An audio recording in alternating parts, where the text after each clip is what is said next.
그리고 난 다음에 이제 저한테 이야기를 하시는데 뭔가 하면 와서 설교를 듣고 보니까 설교가 좀 이상한 것 같아서 다시 기숙사에 가셔서 인터넷으로 구글 서치에 장호진 목사 딱 쳤더니 쫙 나오습니다. 그래가지고 와서는 뭐라고 이야기를 하셨는가 하면 우리 아이들이 가기 전에 3주인가 있었는데 가기 전에 이번 주말에 가니까 가기 전에 한번 기숙사에 와서 40명 아이들 앞에서 이야기를 좀 해주십시오. 강연을 좀 해주십시오. 그러는 거예요.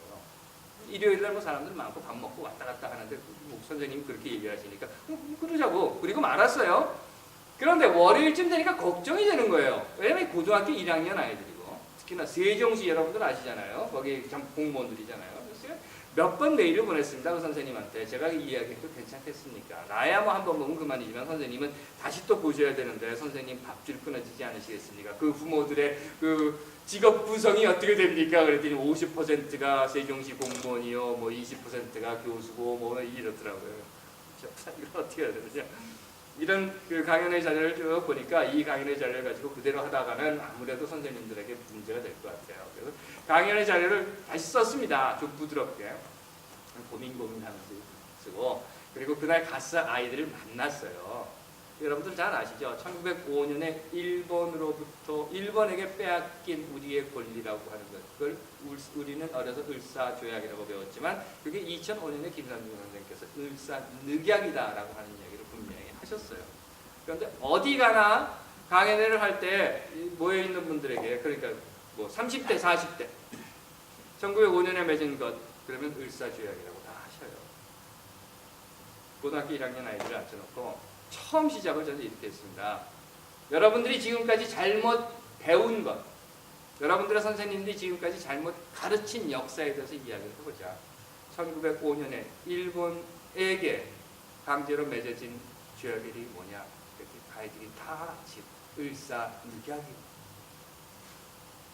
그 선생님들이 정기도 선생님들일 거예요. 아니 정기도 선생님이 직접은 아닐 수도 있어요. 하지만 그 선생님들이 을사늑약이라고 가르치는 그 자리에 얼마나 많은 다른 쪽에 있는 사람들이 다 종북교사, 빨갱이 교사 그랬겠어요. 그런데 그 아이들이 을사늑약이라고 40명이 다 같이 이야기를 하더라고요.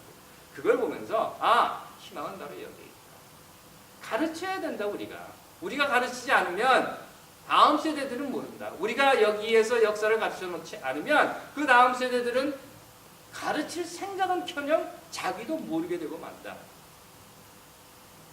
한국에 있다고 하면 한국에서 하겠죠. 하지만 지금 여기 우리가 살고 있다고 하면 우리가 여기에서 그 역사 교육을 하지 않으면 누가 하겠는가 하는 생각을 했던 겁니다. 그리고 사람 사는 세상을 위한 민주 희망연대가 이 역사 교육을 하자 하고 나왔어요. 그런데 문제가 있습니다, 여러분. 뭔가 하면 그러면 가르쳐야 되는데 무엇을 가르칠까 하는 거예요. 무엇을 가르칠까? 저는 제 아버님을 아까도 잠깐 말씀드렸던 것처럼 사람들이 장준하 선생의 막내 또 소개해 주신 것처럼 장준하 선생님의 삼남으로 늘 이야기를 듣고 자랐습니다. 그런데 솔직히 말씀을 드리면요, 저는 아버님에 대해서 아는 게 없어요. 아십니까? 나무가 이렇게 큰 나무가 있잖아요. 큰 나무가 있으면 그 나무 밑에 들어있는 사람들은 아무리 봐도 저 나무가 얼마나 큰지 몰라요. 보이질 않아요. 나무 밑에서 여러분들 나무 밑에 들어가서 이렇게 나무 한번 쳐다보십시오. 저 나무가 어떻게 생겼는지 보입니까? 안 보여요.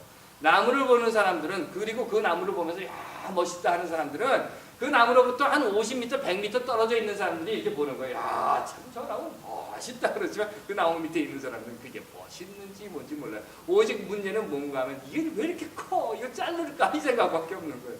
낙엽 떨어지면 낙엽 치워야지. 그 그늘 가리지. 이 생각밖에 없다고요. 그런데 가르쳐야 되는 거예요. 우리가 가르쳐야 되는 거예요.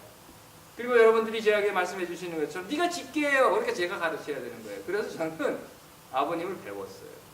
아버님이 쓰신 글을 다 다시 보고 아버님의 그 돌베개라고 하는 책이 있습니다. 돌베개라고 하는 책을 1944년 7월 달에 일본군을 탈출하셔서 해방까지의 이야기인데 혹시 여러분들 기회가 되시면 한 번씩 읽어보십시오. 다음 세대들에게 여러분들의 자녀들에게 반드시 전해주어야 하는 유산입니다. 여하튼 그 돌개부터 시작해서 사상기에 나와 있는 아버님의 글들을 다 다시 읽었어요. 아버님 생각하고 계신 것은 민족주의라고 하는 겁니다. 민족주의.